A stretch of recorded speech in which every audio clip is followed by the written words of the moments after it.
Disneyland Paris attire 6 fois plus de visiteurs que le parc Astérix. Et ici aussi, on applique la même recette, mais avec beaucoup plus de moyens. Chaque manège est un produit maison. Voici le dernier en date, Space Mountain, un grand 8 qui simule un voyage dans l'espace. C'est l'attraction star du parc. Elle a été entièrement conçue par Disney. Comment mettons au point un tel monstre? Chaz McEwan est ce qu'on appelle ici un imagineer. Ça n'est pas dans le dictionnaire, mais ça veut dire que son boulot, c'est d'imaginer.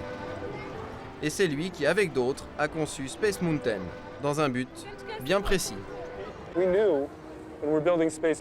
Lorsqu'on a construit Space Mountain, on pensait à un public bien particulier.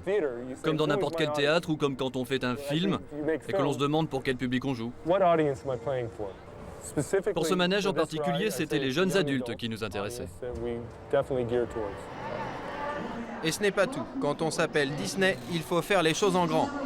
Les concepteurs avaient un impératif, construire une attraction capable d'absorber 2400 visiteurs à l'heure. Alors il a fallu dessiner une véritable station de chemin de fer, avec chef de gare, poste de sécurité et contrôleur en uniforme. Cette lumière rouge, c'est le signal du départ. Il y en a un toutes les 36 secondes.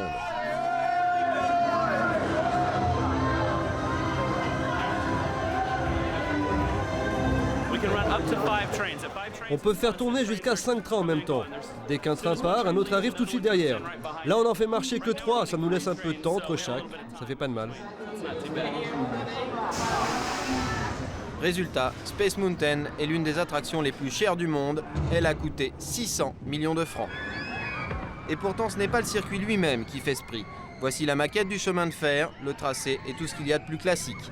Mais ce qui a coûté cher, ce sont les 300 ingénieurs qui, pendant 3 ans, ont planché sur la machine et les décors. Et des dépenses, il y en a encore eu après sa mise en service. Il a fallu modifier l'équipement, car il y a quelques petits détails auxquels Disney n'avait pas pensé. Disons que les oreillettes n'existaient pas au départ, et disons les appuis-têtes non plus. Ça a été rajouté parce qu'à chaque fois que le train change de côté, disons que la tête des gens est quand même assez ballottée dans tous les sens. Donc ils ressortaient avec pas mal de mal aux oreilles. Donc tout a été refait de façon à ce qu'on se cale bien. Des attractions comme ça, il ne s'en vend qu'une trentaine chaque année.